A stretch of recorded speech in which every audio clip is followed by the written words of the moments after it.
You are only as profitable or successful as a trader as much as you're developed as a person. You can spend so much time studying, reading the charts. That's great. You should do that.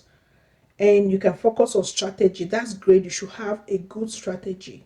But 80% of what makes a trader has nothing to do with the strategy or your education. It has to do with your maturity as an individual. And trading is one career or one field that will expose your weaknesses to you. It requires you to be so whole and so disciplined. It requires you to be consistent in your mental state. If you have trauma issues, if you have childhood issues, if you have wounds and brokenness, you will find that spilling over your trading. You can use trading as an indicator or as a tool that points out the things that needs to be healed in your life. Because whatever you are on the inside is going to be manifested in your trading. Regardless of how powerful your strategy is, the education that you have, whoever your mentor is, 80% of your success depends on your psychology as a trader. Only 20% is based on your strategy and your education and your plan.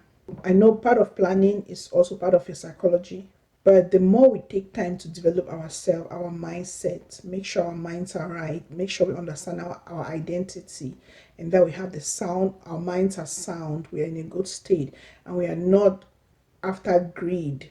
We are not living in fear. We are not living in condemnation and guilt. If you struggle with any of that, it's going to spill over in your trading and you're going to see the effects of it. You cannot be successful as a trader if you struggle with these things.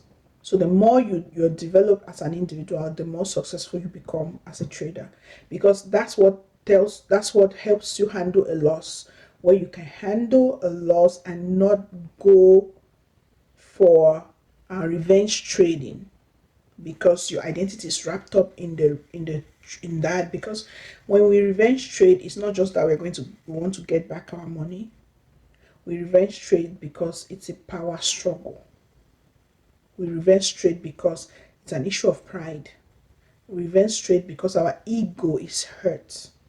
We revenge trade because when we entered the trade, we had expectations on how the market was going to do and how much what we were going to make. And then when it goes the other way, we are not able to let go because our ego is bruised. So as a trader, focus on just your plan and your strategy. Make sure you're faithful in those, and don't have expectation. Just get what the market gives you, and slowly but surely you're going to be successful.